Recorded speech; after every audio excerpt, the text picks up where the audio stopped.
kasih Pastor Yongki. Shalom Bapak Ibu, saudara-saudara BMC New York yang saya kasih juga Ibu Yongki. Selamat malam Amerika. Dan untuk host juga yang luar biasa.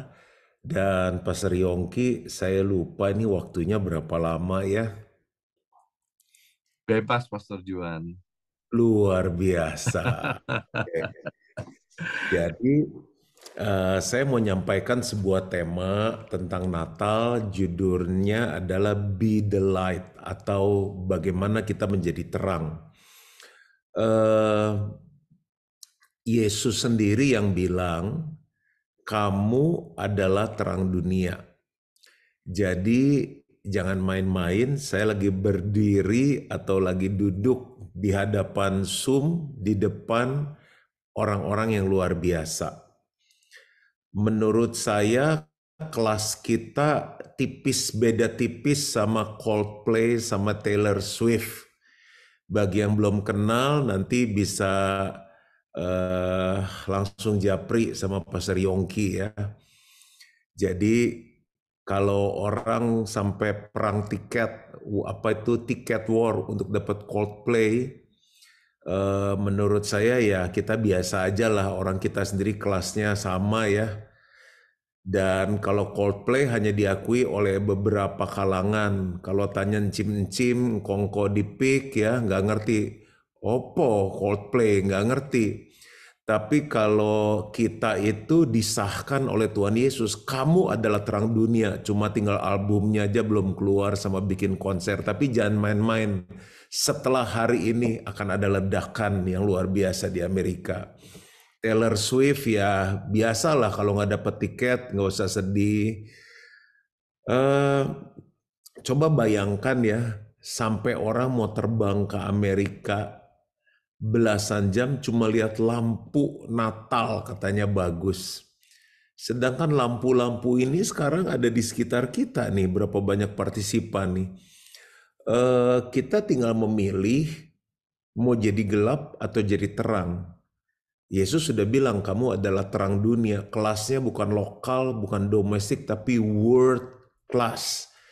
Dan masalahnya begini, terang itu katanya jangan ditaruh di bawah gantang, tapi harus ditaruh di kaki Dian, di atas bukit supaya semuanya melihat.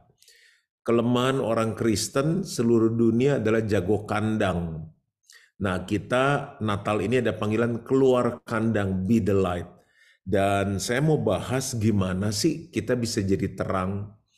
Orang berlomba-lomba jadi light itu sama kayak star, bintang. Orang-orang berlomba-lomba jadi movie star, jadi pop star, jadi star. Kita nggak usah berlomba, kita sudah menjadi star itu karena bintang itu ada di dalam kita.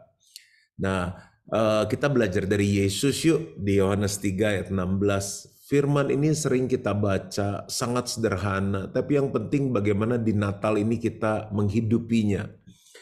Karena begitu besar kasih Allah akan dunia ini, sehingga ia telah mengaruniakan anaknya yang tunggal di hari Natal yang kita rayakan, supaya setiap orang yang percaya kepadanya tidak binasa, melainkan beroleh hidup yang kekal. Saya coba ganti ya, kita lihat sama-sama ayat ini. Karena begitu besar kasih jemaat BMC New York akan dunia ini, akan Amerika, sehingga jemaat BMC New York telah mengaruniakan yang terbaik dari hidupnya, supaya setiap orang yang ada di Amerika, di dunia ini tidak binasa, melainkan beroleh hidup yang kekal. Kenapa saya berani ganti ayat ini? Karena Yesus sang terang itu ada di dalam kita. Nah, kita akan belajar 3 hal dari satu ayat ini, bagaimana kita bisa menjadi terang. Menjadi terang nggak usah jadi pendeta, tapi kalau panggilan boleh. Menjadi terang nggak usah jadi sekolah, harus sekolah Alkitab. Mau sekolah Alkitab, puji Tuhan. Tapi 3 hal sederhana ini akan menolong kita di hari Natal. Yang pertama, mesti ada motivasi.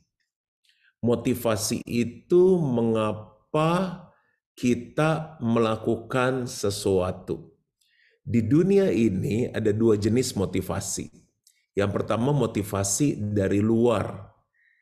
Kalau dari luar itu, kalau kita ambil garis besar itu ya, ada dua. Karena hadiah atau karena hukuman. Jadi kenapa kamu mau sampai latihan lari, ikut maraton di Boston, di Chicago ya karena hadiahnya luar biasa. Mereka melakukan karena hadiah. Kamu kok kenapa begadang-begadang kerja supaya bonusnya bisa maksimal 3 kali lipat gaji. Tapi kalau bonusnya nggak dapat, apakah kita mau kerja sampai malam, kerja yang terbaik? Itu kan karena hadiahnya. Apakah kita mau lari 42, sekian kilometer kalau nggak ada piagamnya? Ngapain lari, ya kan? Hidup udah susah, ngapain dibikin susah harus lari 42 kilo lebih. Kalau dalam hidup kita lakukan sesuatu cuma karena hadiah, menurut saya itu nggak akan lama. Mengapa kamu tunduk sama suami? Ya iyalah, supaya berkat Tuhan ada dalam hidup kita. Loh, kok karena berkat kita tunduk sama suami karena memang sudah seharusnya demikian kata firman Tuhan. Kalau suaminya lagi dalam keadaan gak layak untuk kita tunduk, kita nggak tunduk lagi. Nah, motivasi yang kedua yang dunia kenal tuh karena hukuman. Kenapa kamu bayar pajak? Iyalah, daripada ntar ditangkap dendanya lebih gede. Itu karena hukuman. Kenapa kamu kembalikan perpuluhan? Iyalah, nanti tingkap langit tertutup. Terus pagar-pagar diangkat. Belalang pelahap makan hasil saya. Matilah saya. Jadi dia mengembalikan perpuluhan bukan karena mengasihi Tuhan. Tapi karena takut akan hukuman. Ayo, BMC New York nih. Dalam kehidupan sehari-hari berkeluarga, olahraga, bahkan mengiring Tuhan lebih karena hadiahnya surga bukan surga nanti, surga di bumi, atau karena takut hukuman. Daripada neraka ya terpaksa lah Pastor Yongki, nggak ada pilihan, kalau nggak surga neraka ya kita pilih surga lah. Nah, orang seperti ini nggak akan menikmati kehidupan, nggak akan bisa jadi terang. Terangnya pun mungkin redup ya. Orang dilihat terang sih nyala, tapi kok nggak menarik ya? Seperti kalau kita lihat misalnya Manhattan di waktu malam Natal gitu, nggak menarik orang gitu, nggak menginspirasi orang. Jadi itu yang namanya motivasi. Kalau kita perhatikan ayat tadi, nggak apa-apa, nggak usah dikutip. Semua udah ada di luar kepala karena begitu besar kasih Allah akan dunia ini. Dia mau turun ke dunia, raja, lahir jadi bayi, dipalungan, harus mati di kayu salib, menderita, di ngomongin orang, dihujat, difitnah, disalah mengerti. Kenapa dia bertahan sampai dia bilang begini, sudah selesai. Pernikahan kita harus dilakukan sampai selesai, sampai maut memisahkan kita. Ikut Tuhan harus dilakukan sampai selesai, sampai kita kembali lagi kepada Tuhan. Nah, sederhana, jawabannya karena kasih. Karena kasih. Jadi kita semua kenal ayat inilah, ada di Matius 22, ada di kitab Markus. Kasihilah Tuhan Allahmu dengan segenap hati, jiwa, kekuatan, dan akal budi. Itulah hukum yang utama dan yang terutama. Dan kasihlah sama manusia seperti engkau mengasihi dirimu sendiri. Jadi kalau kita mau jadi terang, yang pertama tuh motivasinya dulu. Lakukan sesuatu karena 3 hal ini. Mengasihi Tuhan, yang kedua mengasihi diri sendiri. Kalau menikah kan 2 udah jadi 1 ya. Jadi termasuk pasangan, anak-anak kita tuh termasuk diri sendiri, keluarga, dan mengasihi sesama. Nah, kita harus ingat baik-baik. Mengasihi Tuhan, mengasihi diri sendiri, termasuk pasangan dan keluarga, mengasihi sesama. Kalau kita lakukan hal ini, kehidupan kita akan luar biasa. Kita akan menikmati perjalanan kekristenan kita, dan tanpa disadari kita jadi terang. Kita nggak sadar, tapi orang kok lihat hidup kita, wow, pengennya kayak dia. Wow, seandainya aku dapat suami seperti dia. Wow, seandainya aku jadi suami seperti dia. Wow, seandainya anak-anakku seperti anak-anaknya mereka. Wow, seandainya aku bisa melayani seperti mereka. Kan orang nggak setiap kali kagum, terinspirasi bilang, saya kagum ya, saya terinspirasi ya. Kadang ada yang masih gengsi. Tapi dunia sudah melihat terang itu dalam hidup kita. Di MC New York akan kedatangan banyak orang karena mereka bilang gini, beda. Gereja banyak tapi gereja yang ini beda. Entah kenapa aku pengen datang ke sana. Nah, kita bahas satu-satu ya. Kita nggak akan bisa jadi terang kalau kita hidup dalam dosa. Nah, sekarang sebelum buat dosa, kita cek dulu 3 hal ini. Motivasinya apa? Kira-kira ambil contoh apa ya dosa di Amerika ya? Misalnya selingkuh ya. Sebelum selingkuh, mikir dulu. Mau selingkuh ah. Ingat 3 hal tadi ya. Tanya diri kita, kenapa saya mau selingkuh? Karena saya mengasihi Tuhan. Masuk nggak? Nggak masuk lah. Coret. Karena Tuhan bilang cuma boleh apa? 1 istri saja. Yang kedua, ini kan sekarang udah emansipasi, wanita selingkuh juga nggak boleh. Cuma 1 suami saja. Saya mau selingkuh, kenapa ya saya selingkuh ya? Karena saya mengasihi diri saya sendiri, termasuk istri dan keluarga saya, supaya ada variasi. Masuk nggak? Nggak masuk. Siapa yang mau dimadu, pasti terluka. Yang ketiga, kenapa saya selingkuh ya? Karena mengasihi sesama, ada banyak yang perlu dibiayai, yang perlu disayang di Amerika ini. Karena perbandingan pria dan wanita sudah nggak pas lagi 1:5. Masuk nggak? Nggak masuk. Malah kita akan melukai mereka. Karena apa? Kita nggak menikahi mereka, kita nggak memberikan kasih kita 100%, karena kita lakukan itu cuma karena nafsu. Nggak masuk.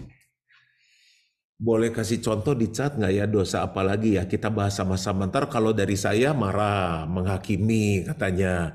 Coba kasih contoh, karena saya udah setahun nggak ke Amerika. Coba kasih contoh di chat. Waduh, surprise nih, Amerika sudah bertobat, nggak ada dosa lagi nih. Kalau korupsi ada nggak di Amerika? Atau bohong ya? Cinta akan uang. Oke. Cinta akan uang berarti dia akan lakukan segala hal dong demi uang kan? Kerja keras sampai lupakan prioritas, ya kan? Lalu dia bisa korupsi, cintakan uang. Kita ambil aja contoh korupsi deh. Sebelum korupsi, tanyakan pada dirimu, kenapa ya saya korupsi? Karena saya cinta sama Tuhan. Soalnya Tuhan janji berkati agak lama ya kayaknya ya, daripada dia mungkin lagi repot, lagi fokus di Jakarta, atau lagi fokus di LA, atau Philadelphia, dia kelemahan saya bantu Tuhan lah sedikit. Masuk nggak? Nggak masuk. Tet. Karena akar segala kejahatan adalah cinta akan uang. Udah pasti nggak berkenan sama Tuhan. Yang kedua, kenapa saya korupsi? Karena saya mengasihi diri sendiri dan keluarga. Mereka perlu hidup, perlu sekolah, perlu kehidupan yang layak. Loh, kalau kita ketangkep masuk penjara, sumber penghasilan berhenti. Kita membuat diri kita nilainya turun. Dari seorang yang jujur menjadi seorang yang apa? Koruptor. Turun. Kenapa saya korupsi ya? Karena saya mengasihi sesama, supaya saya bisa nanti nabur untuk pekerjaan Tuhan, nolong banyak orang. Loh, uang yang kita ambil, kerugian dong, hilang perusahaan kita. Negara rugi dong uangnya. Harusnya dia bisa memperbaiki kotanya dengan uang pajak kita, karena dicuri, hilang. Lihat, selalu kita tanyakan ini, apakah ini mengasihi Tuhan, mengasihi diri sendiri, mengasihi keluarga, atau mengasihi sesama. Pasti hidup kita akan tambah benar. Waktu hidup kita tambah benar, hidup kita akan menjadi terang. Terang itu nggak apa-apa, nggak harus langsung tada, nggak apa-apa. Dikit, dikit, dikit, dikit. Jangan pernah bandingkan apel sama durian. Bandingkan apel atau mangga sama mangga yang lain. Mangga yang ini agak kecut ya, tapi mangga ini kenapa manis? Bandingkan hidup kita 2023 Desember dengan 2023 November. Bandingkan hidup kita Januari 2024 dengan Januari 2023. Itu fair, itu adil. Jangan bandingkan hidup kita dengan Pastor Yongki. Ya kita minder lah. Kenapa? Yang penting tahap demi tahap. Step by step. Dari minus 7, hidup kita jadi minus 5. Jadi minus 2, jadi 0. Nggak apa-apa 0, yang penting udah nggak minus lagi. Dari 0 naik 1, 2, 3, 4. Jadi terang. Jadi terang dulu di rumahmu, jadi terang dulu di gerejamu, jadi terang dulu di kantormu. Dulu suka terlambat, sekarang nggak pernah terlambat. Dulu terlambatnya 15 menit, sekarang terlambatnya 5 menit. Bos kita bilang, ada apa nih? Luar biasa, ada kemajuan, telatnya cuma 5 menit. Dulu bos datang dulu baru kita. Sekarang kita datang dulu baru bos datang. Selamat pagi bos, kesambet apa lu? Minum obat apa sekarang? Karena mereka sudah ikut Zoom hari ini. Motivasi sangat penting. Nah, ini baru berhenti buat dosa. Udah mulai terang kan? Udah di titik nol nih dari minus. Sekarang bagaimana mau buat baik? Upgrade. Selalu motivasi. Saya selalu bahas 5 area. Rohani, jasmani, keuangan, karakter, hubungan, atau keluarga. Itu kalau kita mau full bertumbuh di dalam kekristenan kita kepada Tuhan. Dalam hal misalnya doa. Karena kan semakin kita doa, kita semakin dekat sama Tuhan. Semakin tajam, semakin tahu isi hati Tuhan apa. Manusia roh kita semakin kuat. Kalau manusia roh kita kuat, daging datang, roh yang kuat akan mengalahkan daging. Puasa. Kenapa puasa semakin tajam, semakin peka, melatih daging, melatih nafsu. Ini saya baru selesai puasa 1 minggu buat Natal ini. Bagus, sering-sering puasa. Pastor Yongki nggak ada apa-apa kok, harus puasa. Loh, Tuhan berkati kita memang harus ada apa-apanya. Tuhan kenapa Januari sama November kok berkat kering? Iya karena belum Natal kata Tuhan. Kan capek. Kalau Tuhan memberkati karena pas Natal gitu. Jangan. Kalau pas susah puasa. Nah kalau udah susah nggak puasa nggak doa itu keterlaluan. Nah coba sekarang lakukan sesuatu. Misal hal rohani. Bro makan yuk. Nggak ah. Kenapa? Gue lagi puasa. Lu kenapa puasa? Emang lu lagi susah kejepit? Enggak, pengen puasa aja. Kenapa? Pertama, karena saya mengasihi Tuhan. Surga gempar. Gempar. Ada orang yang puasa bukan karena susah, tapi karena lagi mengasihi Tuhan. Karena Tuhan mengajarkan kita untuk puasa. Puasa itu menekan daging supaya rohnya naik. Puasa itu mempertajam manusia roh kita supaya kita tahu arahan Tuhan ke depan. Yang kedua, bro, kenapa puasa? Karena saya mengasihi diri saya sendiri. Puasa tuh bikin sehat loh. Saya lagi nggak susah, tapi saya lagi puasa untuk keluarga saya, supaya anak-anak saya ketemu jodoh yang takut akan Tuhan. Supaya anak-anak saya hidup takut akan Tuhan di tengah Amerika yang nilainya mungkin sudah mulai turun nilai kebenarannya. Anak-anak lu kan baik, iya, supaya lebih baik. Sebelum terjadi sesuatu apapun, saya sudah puasa untuk mereka. Bro, kenapa lu puasa? Lagi susah? Enggak. Karena saya mengasihi sesama. Kenapa? BMC akan mengadakan perayaan Natal. Selama ini sudah cukup, saya datang Natal, cuma saya. Dulu saya pikir rohani seperti Yesus dulu, sekarang selama-lamanya tidak pernah berubah. Ternyata saya salah. Natal, saya harus bawa hadiah untuk Tuhan Yesus. Saya pengen tetangga-tetangga saya kenal Tuhan Yesus. Dengan kata-kata terbatas, tapi saya mau puasa supaya terjadi terobosan secara rohani. Tapi kan gerejanya nanti udah gak muat lagi. Tenang, kalau jiwa-jiwa datang, yang penting gua duduk di lantai, mereka bisa duduk di kursi. Kalau perlu saya usul sama Pastor Yongki 2 kali kebaktian. Kita buka kebaktian Natal, sekali boom, langsung 3 kebaktian penuh. Kita nambah 1 kebaktian lagi. Tuhan yang sama yang ada di Jakarta, Tuhan yang sama ada di Amerika. Yang penting semua orang punya niat, aku harus jadi terang. Kalau lihat gaya hidup Pak Yongki yang olahraga ya, saya lagi bingung nih kalau winter dia olahraganya gimana. Dan udah banyak orang gak olahraga loh. Orang ada Lipitor, ada Crestor, ada obat gula, hidup udah susah, ngapain dibikin susah? Makanya nggak bisa jadi terang. Tangan aja kaku, asam urat, gimana mau jadi terang? Kalau udah stroke gimana mau jadi terang? Coba. Kalau udah serangan jantung gimana mau jadi terang? Makanya harus sehat. Pastor Juan setahun 2 kali cek darah, treadmill, EKG,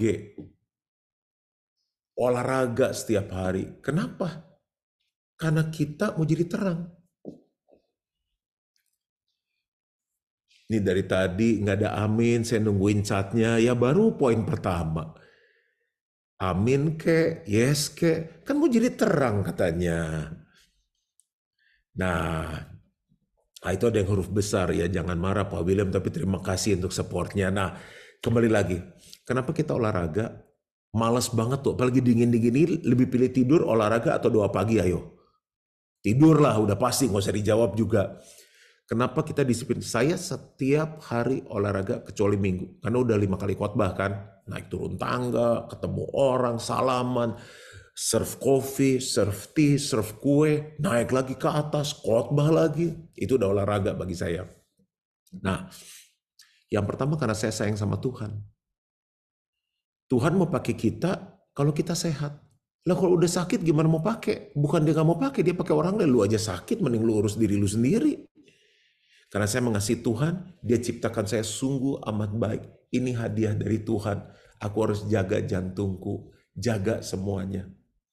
Yang kedua, karena aku mengasihi diriku sendiri, istri dan anak-anakku. Saya mau tanya ibu-ibu, pengen suaminya umur panjang nggak? Pak, tadi pagi saya bangun baru lihat dia, kenapa masih hidupnya? Itu harus konseling tuh. Nah, yang normal kita pengen pasangan kita umur panjang. Waktu kita masih pacaran ya. Ini bener nih, nggak ada batas nih. Saya sih hari ini udah kosongin nih buat BMC New York nih. Kan istri saya bingung, pacar saya bingung nih. Kenapa makan Padang terus? Enak banget kan, bayangin di Padang lagi winter, nasi panas-panas, ayam gulai siram. Buh, surga 10 meter.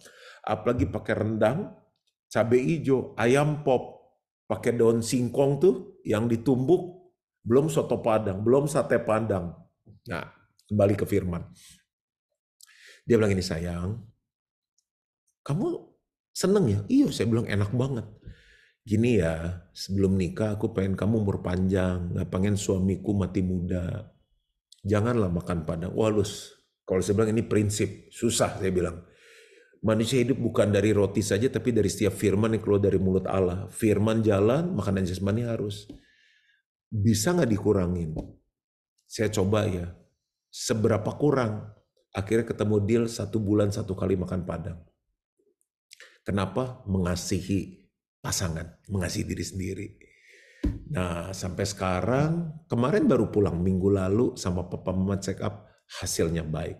Dokter bilang, bagus. Ya ini tahun ini ya, nanti setahun 2 kali harus ambil rapot. Yang ketiga, karena saya mengasihi sesama. Kalau saya sakit-sakitan, mana saya bisa Zoom untuk BMC New York. Jadi hari ini saya jadi terang untuk Amerika. Yesus bilang, kamulah terang dunia. Sah. Situ kan pastor, tergantung iman kita. Loh, ada teman saya yang bisnis kerupuk sampai ke Amerika, sampai ke Eropa. Kalau sakit-sakitan mana bisa? Tapi kan itu kerupuk. Tapi kerupuk buatan siapa? Itu terang. Mereka bilang, ini kerupuk siapa sih? Kok enak bikin saya deket sama Tuhan? Dicek-cek ternyata milik si Pak Agus. Dicek-cek Pak Agus ternyata anak Tuhan. Tuh, be the light. Jadi ini kalau mau dipanjangin, sederhana. Apa motivasi kita? Kenapa kita tunduk sama suami? Karena kita sayang sama Tuhan. Karena kita mengasihi diri sendiri. Kalau aku tunduk, berkat Tuhan mengalir. Tunduk itu kan kelihatannya rendah. Mana ada banjir di gunung? Kalau gunung banjir, di daratan udah air bah. Makanya kepada orang-orang yang rendah hati, tunduk sama pemerintah, tunduk sama pemimpin di gereja, tunduk sama suami. Ya kalau saya nggak mau tunduk sama suami, ya udah kawin sama wanita. Cuma kan nggak bisa, LGBTQ. Udah sahnya Adam sama Hawa, bukan Hawa sama Jennifer. Ya kenapa saya dilahirkan jadi laki? Nanti kalau jadi laki komplain. Susah. Dingin komplain. Dingin ya, anginnya kenceng, panas. Panas banget ya, mau lu apa sih? Paling terakhir, lu jadi Tuhan, udah paling aman. Dingin rubah. Jadi sehari winter, sehari summer. Sehari winter, sehari summer. Hancur tuh dia, dunia malu hancur udah pasti. Jadi udah pas kita jadi manusia, dia jadi Tuhan. Yang penting motivasi dibenerin. Kenapa tunduk sama suami? Karena kita sayang sama Tuhan. Karena kita sayang sama keluarga kita. Kalau kita tanduk suami kita, keluarga pecah. Karena kita sayang sama anak-anak. Supaya anak-anak melihat contoh yang baik kehidupan papa mama. Kalau enggak yang wanita nanti kan bilang gini, satu saat kalau aku menikah, aku mau jadi seperti mama. Papa bilang A, suamiku bilang A, aku bilang kenapa enggak B? Suami bilang B, kenapa enggak C? Bahkan aku bisa hajar suami aku. Loh, hancur dong pernikahan anak-anak kita. Kenapa kita tunduk sama suami? Karena kita mengasihi sesama. Dunia ini sudah kehilangan figur keluarga yang benar tuh seperti apa. Yang mereka lihat Kim Kardashian show. Yang mereka, ini sorry ya bukan anti Amerika ya. Yang mereka lihat film-film Hollywood yang istri kayak gitu. Sudah saatnya bangkit film-film Hollywood dari BMC New York. Film-film yang live, yang nggak bisa diputar ulang, yang nggak ada di Netflix. Dan mereka lihat, jadi istri yang benar tuh seperti itu. Itu be the light. Dalam hal uang sekarang, bisa jadi terang nggak? Bisa. Kenapa kita kembalikan perpuluhan sama Tuhan? Karena kita mengasihi Tuhan. Jangan kena takut hukuman. Nanti kena kutuk loh. Nanti tingkap langit tertutup loh. Nanti belalang pelahap memakan hasilmu. Ngapain kita hidup karena ketakutan gak enak? Saya memberi, ini prinsip saya. Ini sebagai tanda cinta saya sama Tuhan. Tanda hormat saya. Tanda syukur saya kepada Tuhan. Kalau saya bisa hidup saat ini karena Tuhan. Coba ambil nafas sama-sama. 1, 2, 3. Dari Joe Biden atau dari Tuhan? Atau dari Donald Trump? Dari Tuhan lah. Apa sih yang Tuhan gak kasih dalam hidup kita? 100% itu dari Tuhan. 10% aja hitung-hitungan. Kenapa? Kenapa kita membawa persembahan, karena kita mengasihi diri kita sendiri. Maksudnya apa, Pastor? Supaya hidup kita generous, murah hati. Amsal 11 ayat 24-25 bilang gini, orang yang memberi secara luar biasa akan terus berkelimpahan, tetapi orang yang menghemat secara luar biasa akan terus berkekurangan. Dalam bahasa Inggrisnya gini, the word of the generous get larger and larger, but the word of the stingy get smaller and smaller. Artinya gini, dunia orang murah hati semakin besar, semakin besar, semakin besar. Dunia orang pelit semakin kecil, semakin pelit, semakin pelit. Pertanyaan, lebih senang main sama orang murah hati atau orang pelit? Tiap kali makan bareng, pas minta bil, gue kencing dulu ya, oke lah sekali. Pas minta bil, gue jemput anak dulu ya, oke sekali. Pas minta bil, aduh kunci mobil gue ketinggalan, lama-lama gue makan sendiri deh, gak usah malu. Lebih berat makan sama dia karena harus bayarin dia terus. Sayang diri kita karena dunia kita kan semakin besar. Orang bisnis kan masalah network. Kalau orang berteman aja sama kita malas, gimana kita mau jualan? Malas lah. Yang gak jualan aja kita suka dikerjain, apalagi yang kita beli, jangan-jangan barangnya palsu. Kenapa kita murah hati? Karena kita mengasihi sesama. Sesama kita banyak yang perlu uluran tangan kita. Udah, ini kalau saya mau jelasin sampai malam. Intinya cuma motivasi. Orang interview kerja ditanya apa coba? Selamat pagi Pak, selamat pagi. Mengapa kamu mau bekerja di tempat ini? Itu pertanyaan pertama yang menentukan diterima atau enggak. Ya begini ya Pak, soalnya kita udah ngelamar di mana-mana, saya ditolak Pak. Ya insya Allah bisa diterima di tempat ini, langsung kita juga tolak. Lagi, mengapa kamu bekerja di tempat ini? Saya dengar-dengar di sini gajinya tinggi, ya Pak untuk perbaiki kehidupan lah Pak, taraf kehidupan, diterima atau enggak? Enggak lah, kalau lu cuma kerja karena gaji, lu mau ngapain di sini? Tapi jawaban yang diterima begini Pak. Saya bekerja di tempat ini, kebetulan saya lulusan keuangan. Memang saya bukan lulusan yang terbaik. Tapi saya rindu, kalau saya diterima di tempat ini, mengatur keuangan supaya kinerja perusahaan lebih baik. Saya akan lihat mana-mana yang perlu dihemat, kebocoran-kebocoran apa yang terjadi, supaya keuangan perusahaan bisa efisien. Dan margin perusahaan bisa lebih tinggi lagi, Pak. Itu langsung dicium sama bosnya. Sah, diterima. Kenapa? Karena motivasinya baik. Kenapa seringkali kita nggak ngalami janji Tuhan yang dikhotbahkan sama Pastor Yongki, Pastor Johan, Pastor Lukas? Kemungkinan khotbahnya benar ya, khotbah kan nggak mungkin salah, Alkitabnya cuma satu, motivasi kita. Dan kita nggak bisa jadi terang. Semua dimulai dari motivasi. Apa arti motivasi? Mengapa kita melakukan hal ini? Itu akan lasting, itu akan kekal. Orang mau goncang kita, nggak akan tergoncang. Karena saya tahu saya lakukan ini karena saya sayang sama Tuhan, saya sayang sama diri saya sayang sama keluarga saya, dan saya sayang karena sesama. Di poin pertama ini aja, kan ada 3 poin, kita sudah jadi terang 33,3%. Wah, siap-siap. Yang kedua, ini ayatnya tadi udah jelas ya, karena begitu besar kasih Allah akan dunia ini. Gak ada motivasi terbesar yang membuat hidup kita jadi terang, karena kita kasih, karena kita sayang. Lu kok masih bertahan sih sama suami model gitu? Sederhana, karena kasih. Lu kenapa masih ada di gereja melayani? Asyir terus, udah dari BMC New York berdiri, asyir terus. Karena saya sayang sama Tuhan. Cukup. Yang kedua, bagaimana menjadi terang? Memberi. Coba kita lihat. Ia telah, karena begitu besar kasih Allah akan dunia ini, sehingga ia telah mengaruniakan anak yang tunggal. Bahasa Inggrisnya bilang gini, for God so loved the world, so he gave his only begotten son. He gave, itu bentuk past tense dari give. Karena sayangnya Bapa telah memberikan anaknya. Motivasi udah bener nih. Tapi dunia perlu tindakan, bukan teori. Teori. Dunia perlu tindakan nyata. Dia nggak ngomong, tapi hidupnya menunjukkan, itu jauh lebih kuat. Memberi. Bicara memberi agak sensitif. Manusia lebih suka menerima daripada memberi. Tes.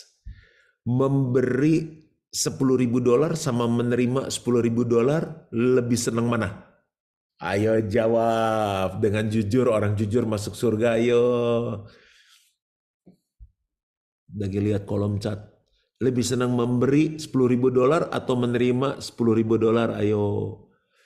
Gak ada yang jawab. Wah, memberi, menerima. Wah, pengen kenal nih sama Bu Julin nih, luar biasa. Bener nih Bu, $10.000 ada nggak? Bukan duit monopoli loh. Nggak usah Bapak Ibu jawab, lebih senang menerima. Tapi beda. Kalau menerima, hidup kita jadi gelap, nggak bersinar. Tapi waktu kita memberi, hidup kita jadi terang.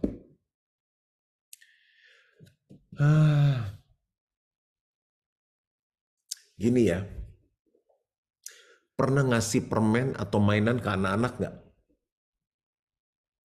Lihat sinaran di matanya nggak? Sampai senengnya minta ampun. Bos kita naikin gaji, seneng. Itu kita udah mulai agak rabun. Kita lihat bos kita nih, dia atau Yesus ya. Orang naikin 2 kali lipat gajinya. Itu di dunia loh. Memberi bisa memberi waktu, ya kan? Kasih waktu lebih banyak untuk anak kita. Dia akan lihat terang. Saya di Natal ini ada ngajak 3 keluarga. Karena ada yang bilang gini, gembala melahirkan gembala, domba melahirkan domba. Saya tanya, ayatnya di mana bro? Yang ada ayatnya adalah gini, pergilah ke seluruh dunia, beritakan Injil kepada segala makhluk. Ayat itu untuk siapa? Untuk semua orang Kristen. Natal itu kan memberi hadiah untuk Tuhan. Yang ulang tahun Tuhan, masa kita minta kado, baju baru, jalan-jalan, makan-makan, tuker kado, pohon Natal. Setiap hari saya doakan teman-teman saya, keluarga saya yang belum kenal Tuhan. Jadi saya atur makan, harus bayarin nggak berarti kalau undang makan? Bayarin, itu udah memberi. Kan mau jadi terang. Janji sama istrinya, tapi istrinya batal karena ada kerjaan, tinggal suaminya. Ini baru kejadian 2 malam lalu. Saya ngomong tentang anak, ngomong tentang kerjaan, sembari makan. Tujuannya apa? Supaya dia datang ke Natal, terima Tuhan Yesus. Itu kan memberi waktu. Perjalanan ke tempat janjian 1 jam. Pulangnya malam nggak macet 1/2 jam, udah 1,5 jam. Pembicaraan itu terjadi 2,5 jam, total 4 jam. Mendingan saya pakai apa coba 4 jam? Mending sama keluarga gue, mending saya istirahat, capek, Natal ini penuh jadwalnya. Tapi saya bilang enggak, kalau aku mau jadi terang, aku harus kasih waktu aku. Ngobrol, sampai di satu titik, saya bilang begini, di hati saya, Tuhan, pimpin aku kapan aku harus cerita Yesus dan gimana caranya. Tuhan kasih hikmat, saya bilang sama dia gini, boleh nggak aku share sesuatu? Boleh, saya cerita tentang Tuhan Yesus. Sampai di satu titik saya bilang begini, waktu saya cerita tentang Yesus, apakah kamu perlu Yesus dalam hidup? Kalau kamu perlu, saya mau ajak kamu doa untuk undang Yesus. Walaupun pendeta aku deg-degan loh. Dalam hidup ada 2 hal yang ditakuti manusia. 1, takut tertolak. 2, takut mati. Takut tertolak kalau ada acara, dress code-nya apa? Dress code-nya apa? Gitu. Kenapa? Takut yang lain merah, dia hitam. Aneh kan? Tertolak. Terus, kalau orang lagi ngomong-ngomong gini, di hati kita mulai pikir, dia ngomongin gue nggak ya? Takut tertolak. Yang kedua, takut mati. Kalau pesawat goyang, termasuk pendeta, ikut berdoa. Termasuk pendeta, semua takut mati. Waktu COVID, coba yang pernah kena, ada pikiran nggak? Aduh, kalau nggak napas lagi gimana ya? Pasti ada takutnya waktu COVID. Nah, itu 2 hal. Jadi waktu saya bilang gini, kamu perlu Yesus. Kalau kamu dengar sharing saya, dan kamu rasa kamu perlu Yesus, saya mau doa untuk kamu. Dia diem. Matang saya bilang nih. Nggak lama dia lihat saya, dia bilang ini, kok waktu kamu cerita Yesus, aku merinding ya. Saya bilang, Tuhan lagi jamah hidup kamu. Kalau kamu mau, saya mau doa untuk kamu. Saya mau. Temannya satu lagi bilang gini, saya juga mau. Itu di restoran kan rame. Kalau kita 3 cowok, terus saya pegang 2 cowok ini, nggak enak dong sama meja sebelah ya kan. Saya bilang gini, kita ke mobil. Kita ke mobil, saya doain. Bapak, kamu ikutin doa saya. Aku undang kau, Yesus, jadi juru selamat dan Tuhan dalam hidup. Ikut semuanya, saya doain. Terima Tuhan Yesus 2 orang. Dan dia bilang terima kasih ya. Terima kasih. Sampai besoknya masih terima kasih. Terima kasih. Saya bilang Tuhan, terima kasih di hari Natal ini. Aku masih bisa jadi terang. Saya undang Natal, dia nggak bisa, ada kerjaan. Tapi hadiah lebih indah dari itu, Yesus sudah ada di hatinya. Natal sudah ada di hatinya. Oke. Bapak Ibu kalau jalan ke Manhattan ya, ada display itu kan, etalase toko ya. Lebih bagus lampunya dinyalain atau dimatiin? Nyalain lah. Kalau dimatiin kan kayak gudang. Terus kira-kira yang masangin lampu sepanjang Madison Avenue, Fifth Avenue, itu sulap atau ada yang ngerjain? Ada yang ngerjain lah. Udah ada yang mungkin kesetrum, licin, jatuh, benjol, ada. Itu namanya memberikan waktu. Kita pengen jadi terang, tapi nggak pernah ngasih waktu. Hari Senin nanti, Natal kan 17. Udah 6 kali kebaktian khotbah. 18 kita bikin planning mau kumpul sama saudara-saudara termasuk yang belum terima Tuhan Yesus. Sudah ada mujizat, ada 1 ipar udah mulai seneng. Jadi kemarin istriku launching lagu Penerobos Hidupku, kita kirim undangan dia datang. Terus Natal ditanya, mau ikut Natal? Langsung jawabannya, mau. Harus ada waktu. Kenapa? Selama bertahun-tahun kita senang ngumpul. Terang itu nggak boleh tersembunyi. Cuma di rumah di depan Netflix. Kita harus keluar dan izinkan seperti display orang lihat terang dalam hidup kita. Coba ya kalau kita punya agenda, ambil satu waktu, misalnya di Sabtu, di Minggu, ada 2 jam yang kita sisihkan ketemu orang yang belum kenal Tuhan. Keluarga, teman, tetangga, nggak apa-apa. Rutin aja ngopi. Januari ngopi, Februari ngopi, Maret ngopi, Rabu ngopi, Kamis ngopi. Masa iya dia nggak lihat Yesus dalam hidup kita? Masalahnya gini, terakhir kita ngopi, Natal 2017 sebelum COVID. Ya burem lah. Makanya display kan selalu diperbaharui. Coba kita kalau ke toko-toko di Manhattan, dari 5 tahun lalu displaynya tetap sama. Mau masuk nggak? Nggak mau lah. Ya ampun tuh barang dulu kali nggak laku. Kita yang 2017 sama kita yang sekarang, apalagi habis dengar khotbah hari ini, terangnya beda. Semakin kinclong. Dah kadang Zoom saya juga aneh, saya semangat sendiri, tapi nggak apa-apa lah untuk BMC New York. Memberikan waktu. Kan dia bilang ini kasihlah Tuhan Allahmu dengan segenap hati, segenap jiwa, segenap akal budi, segenap kekuatanmu. Kenapa kita belum jadi terang, belum all out, belum sepenuhnya? Saya kasih contoh lagi, lalu pindah ke poin berikut. Tadi memberi waktu. Yang berikutnya memberikan apa? Memberi hidup kita, memberi telinga yang mendengar, memberi kado. Bapak Ibu Saudara, setiap tahun saya rutin memberikan hadiah Natal bahkan kepada mereka yang tidak Natalan. Tetangga, teman, keluarga, itu merajut hubungan yang putus. Mesti dari kita tuh aktif. Sekarang saya mau tanya, kita selamat, kita yang naik ke surga atau Yesus turun ke dunia? Yesus turun lah. Kita naik ke sana juga bingung, naik pesawat apa? United Airlines, Southwest Airlines, bingung kan? Tapi Yesus bilang udah, pasti parah kalau lu naik ke sana. Gue yang turun deh. Kita pengen jadi terang, tapi kita nggak nyamperin mereka. Piye caranya? Nah, jadi dengan cara kita ngirim, pasti dia akan say apa? Thank you. Waktu thank you, kan walaupun WhatsApp, telepon, atau jalan pagi tetangga, thank you ya kuenya enak banget loh. Nggak apa-apa, kenapa sih pakai ngirim-ngirim tiap tahun? Karena saya mengasihi kamu. Blok, kaget dia. Ada orang yang pernah ngomong, I love you. Karena saya mengasihi kamu. Maksudnya gimana? Saya selalu pengen apa yang saya alami, kamu alami juga. Maksudnya apa? Kan kue ini enak, saya nggak mau makan sendiri, kamu juga pengen makan. Dari kue enak sampai Yesus yang saya alami, saya pengen kamu alami.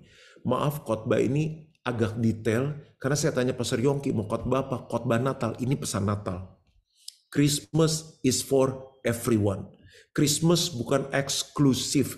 Christmas bukan limited edition. Bukan kalangan sendiri. Christmas untuk semua orang. Gini ya, waktu kita ngasih sama orang tuh rasa disayang. Percaya deh. Makanya banyak cewek ketipu, klepek-klepek. Waktu kita ngasih, orang rasa disayang. Nggak ada orang kita kasih ya, ini gue kasih handphone nih buat lu. Apa sih lu ngasih-ngasih? Gue nggak suka lu ngasih-ngasih. Lu ada, kenapa sih ngasih-ngasih gitu? Orang dikasih tuh rasa apa? Disayang. Ini yang pertama. Waktu rasa disayang, hatinya terbuka nggak? Terbuka. Waktu hatinya terbuka, pengaruh bisa masuk. Yang kita pengaruhi adalah gini, kita jadi garam dan terang dunia. Kita pengaruhi mereka dengan kebenaran dunia. Kalau orang-orang kampanye, ini katanya ada yang kampanye kotor lah di negara mana saya nggak sebut. Itu yang dikasih nasi bungkus, dikasih uang untuk pilih. Pilih nomor ini, pilih nomor ini. Karena waktu dikasih, hati mereka terbuka. Itu namanya money politik. Oh Bapak mau main politik nih di Natal? Enggak. Yesus berikan hidupnya. Hati kita terbuka sehingga pengaruh kebenaran itu masuk. Bagaimana kita mempengaruhi dunia ini, be the light, jadi terang. Dengan pemberian. Simple, nggak usah mahal. Tapi ingat ya, jangan yang udah expired. Lihat dulu expired date-nya. Lu mau bunuh gua, ngasih coklat udah expired. Saking murah jangan pelit. Please, BMC New York, jaga nama baik. Jaga nama baik Pastor Yongki dan Bu Yongki. Pinjemlah membernya Bu Yongki di Costco. Belanja. Kan ada coklat, ada kacang. Ya setelah saya ketemu Bapak, asam urat saya jadi naik. Carilah yang sehat-sehat lah. Jadi Pak Yongki kalau saya datang suka kasih cemilan apa tuh enak-enak tuh yang satu kantong ada isi macam-macam lah segala macam. Itulah gift. Pakai kartu Natal susahnya apa sih? Natal males, dingin, gimana mau jadi delight? Yang kedua, memberi. Beri waktumu, beri perhatianmu, berikan gift. Tulis, saya tulis tangan. Untuk orang-orang tertentu saya bilang ini, Dear A and B. Merry Christmas, Happy Holiday, we love you. Saya kasih hati. Waktu saya nulis, saya bilang, Tuhan urapi tulisan tangan ini. Ulang tahun, saya masih pakai tangan. Boleh lanjut nggak nih? Lanjut ya, yang ketiga, yang terakhir. Ini memberi bisa diluasin. Dan yang ketiga, menghasilkan buah. Supaya setiap orang yang percaya kepadanya tidak binasa, melainkan beroleh hidup yang kekal. Mungkin kita pikir gini, aku terang ya, kok gini-gini aja. Kita cek. Kalau motivasinya benar, yang pertama kan, yang kedua kita sudah memberi, cek yang ketiga, buahnya keluar nggak? Kalau buahnya belum keluar, cek lagi yang pertama, motivasinya benar nggak? Yang kita udah beri maksimal belum? Memberi pemikiran, orang konseling, orang pengen nanya, kita bantu. Memberi hati, memberi waktu, memberi keuangan. Suatu saat mereka akan bisa bedain mana orang yang memberi dengan tulus, mana orang yang memberi dengan maksud. Nah, supaya setiap orang yang percaya kepadanya tidak binasa, melainkan beroleh hidup yang kekal. Kita kalau motivasi sudah benar, sudah memberi, untuk menjadi the light, kita bisa mulai dengan memberi karya. Contoh, selalu hasilkan karya yang terbaik, sehingga orang bisa melihat terang. Yang bikin acara Natal, bikinlah terbaik versi kita. Kita khotbah, bikinlah khotbah yang terbaik. Kita jadi asyir, kasih senyum kita yang terbaik. Kita bikin undangan kan, saya lihat nih desain-desainnya BMC bagus, saya udah posting 2 kali nih. Yang dari Pastor Yongki, kemarin di-add sama Instagramnya. Sekarang anggaplah kita jemaat 100 orang yang punya Instagram. Ini 30 orang yang punya medsos. Hanya dengan posting saja yang terbaik, orang kan lihat, kenapa ya? Ini orang kan gue tahu kerja di bank, dia punya toko, dia kerja di toko. Kenapa tiap hari dia posting? Pasti acaranya bagus. Itu belajar menghasilkan buah dengan hal yang sederhana tapi terbaik. Posting aja males, ntar gue dikira pendeta lagi. Ya nggak bisa jadi terang lah. Kalau kita karyawan, jadi karyawan terbaik. Kita jadi bos yang terbaik. Yang terakhir saya selesai dengan ini. Menghasilkan buah bisa dimulai dengan karakter. Buah roh kan kasih, sukacita, damai sejahtera, kebaikan, kemurahan.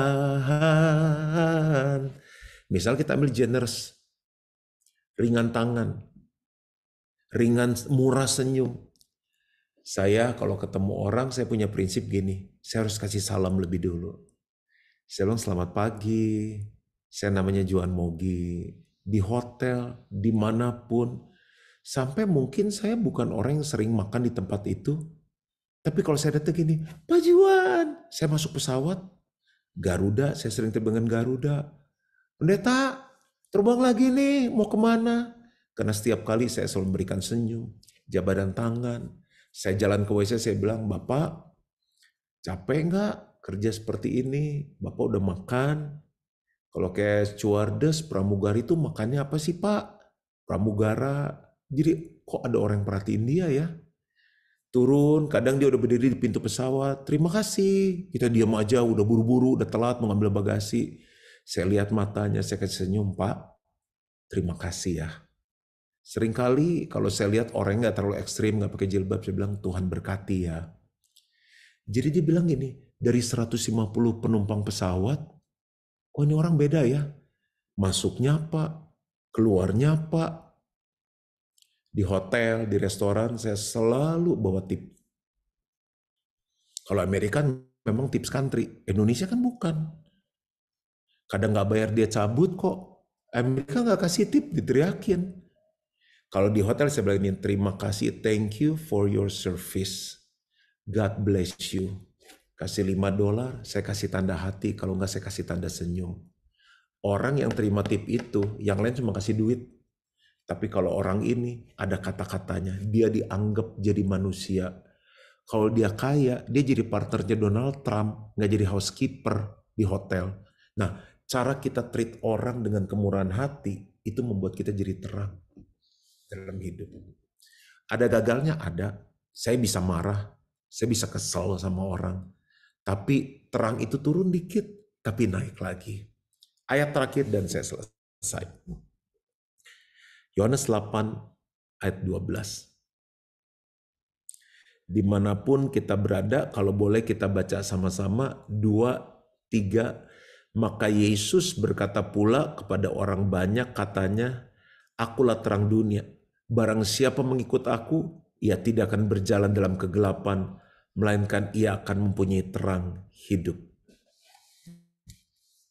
Kembali ke layar, pertanyaan, dan ini sekaligus penutup. Di New York, banyak orang jalan dalam kegelapan nggak? Banyak. Yesus bilang, akulah terang dunia, barang siapa berjalan mengikut aku, dia tidak akan hidup dalam kegelapan lagi. Yesusnya mereka nggak bisa lihat. Mana Yesus? Susah lihat. Tapi Yesus ada di dalam semua peserta yang ada di Zoom ini. Seandainya kita semua mau ngikuti 3 langkah ini, be the light. Mulai besok, tanggal di Amerika tuh tanggal berapa? Udah 13 atau 14 Desember. 15 Desember. Keluar rumah, orang akan lihat Yesus di kota New York. Tuhan memberkati, selamat, jadi terang. Mari kita berdoa. Bapa, New York perlu terang. Keluarga kami perlu terang. Tempat bekerja kami perlu terang. Dan Yesus bilang, kalau mereka mengikut terang itu, mereka nggak akan berjalan lagi dalam kegelapan. Ini hadiah terbaik yang kami bisa kasih sama Tuhan di hari ulang tahunmu. Hambamu nggak tahu kapan BMC New York akan perayaan Natal. Tapi aku berdoa Natalnya akan berbeda dengan Natal yang lain. Karena akan ada banyak orang yang hidup dalam kegelapan datang ke perayaan Natal ini. Terima kasih Tuhan telah sahkan kami jadi terang dunia bahkan saat kami masih dalam kegelapan. Kami mau sambut privilege itu menjadi terang dengan menghidupinya. Berkati semua yang hadir di dalam nama Yesus. Amin. Amin.